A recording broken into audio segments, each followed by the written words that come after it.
New hope কোম্পানীৰ দীপ্তি ধানৰ খেতি কৰি লাভান্বিত হৈছে ভোৰাগাঁও অঞ্চলৰ শ কৃষক। কোম্পানীটোৰ NH305 মাকৈ বীজেৰে খেতি কৰি আপুনিও হওক লাভান্বিত। মৰিগাঁও জিলাৰ নৈপৰীয়া অঞ্চল ভোৰাগাঁৱৰ শ দৰিদ্ৰ কৃষকৰ মুখত হাঁহি বিৰিঙাইছে নিউ হোপ কোম্পানীটোৰ দীপ্তি শালি ধানৰ বীজে। দীপ্তি শালি ধানৰ খেতি কৰি লাভান্বিত হৈছে অঞ্চলটোৰ শ কৃষক। কোম্পানীটোৰ NH305 মাকৈ বীজেৰে খেতি কৰি আপুনিও হওক লাভান্বিত। নিউ হোপ কোম্পানীৰ বীজেৰে খেতি কৰি লাভান্বিত হোৱা কৃষকে সংবাদ মাধ্যমৰ আগত এনেদৰে প্ৰকাশ কৰে নিজৰ মনোভাৱ।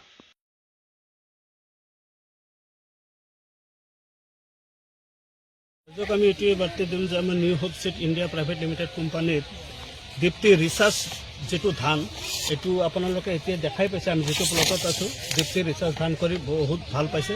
ফাৰ্মাৰ ফিডবেক বঢ়িয়া ভাল বুলি কৈছে। একদম 25ৰ পৰা 30 মোন আহিব বুলি তেনেকুৱা কৈছে। আৰু এটা কথা মই কৈ দিব বিচাৰোঁ এই চেগতে যে ধান কাটাৰ পিছত যিবোৰ ফাৰ্মাৰে মাকৈ কৰিম বুলি ভাবিছে এইটো কোম্পানীৰে new hope seed India private limited কোম্পানীৰ আৰু এটা আমাৰ মাকৈ বীজ আছে NH305 নম্বৰৰ মাকৈ। ধান কাটাৰ পিছত এইটো লগালে বহুত আৰু লাভান্বিত হ'ব।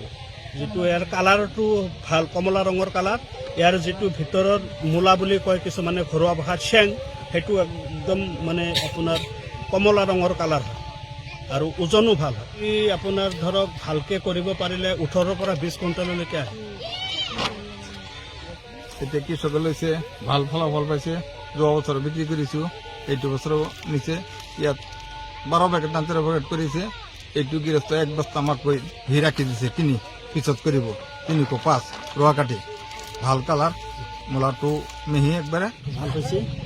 মোটামুটি 25-26 মান হৈছে, ওপৰতো হৈছে আৰু প্ৰডাকশ্যনটো অলপ ভাল। হাতটো অলপ কম লাগে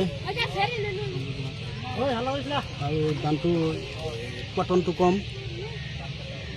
মোটামুটি ভালেই হৈছে।